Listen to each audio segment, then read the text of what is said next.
How is climate change affecting the global food picture and also productivity? The climate change that we see happening in the world right now is changing the ability of the agricultural sector to provide the food that is needed, because we're seeing decreases in productivity at the very time that we need to be increasing the productivity to be able to meet the demand of the future. The thing that's happening is that the climate is changing faster than people's ability to adapt to that. Now, as climate change occurs and as pressures on food supply increase, are there the potential, how will that relate to conflicts in the world? Will that create conflict or alleviate conflict? As there is more pressure on food demand and food supply, and those two things get out of balance, it does create the potential for conflict in the world.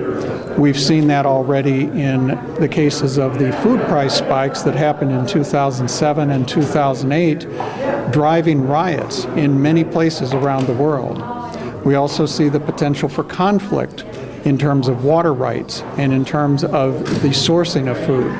How does the increased need for food affect the water rights and the existing ways people are deal now with the distribution of water?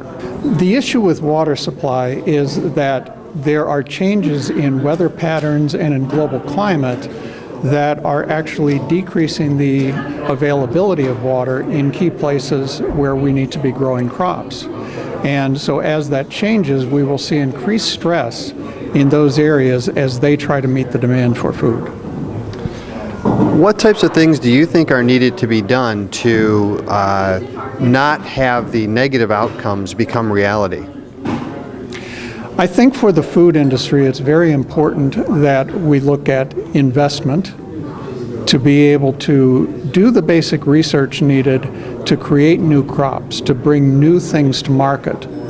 We also need to look at innovation, creating new types of seed stocks, creating new types of food products that are going to allow us to adapt more effectively to the demands of food production in the future.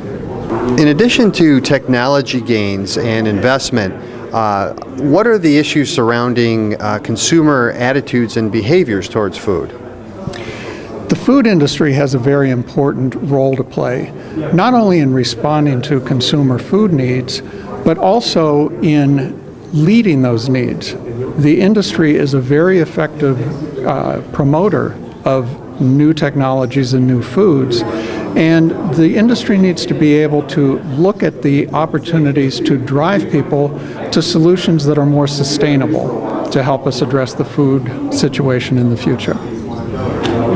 And lastly, what are some of the things that Griffith Laboratories are working on? Maybe things that you personally are working on, which is the main things that are related to this issue of global population growth and food need. Griffith Laboratories is conducting a good deal of research and innovation around the areas of improving the yield on food products, including meats. We're also doing additional work in the area of seafood to be able to integrate that.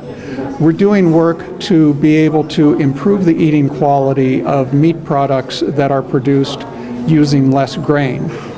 And we're also looking at ways to improve the eating quality of meatless products and extending meat products.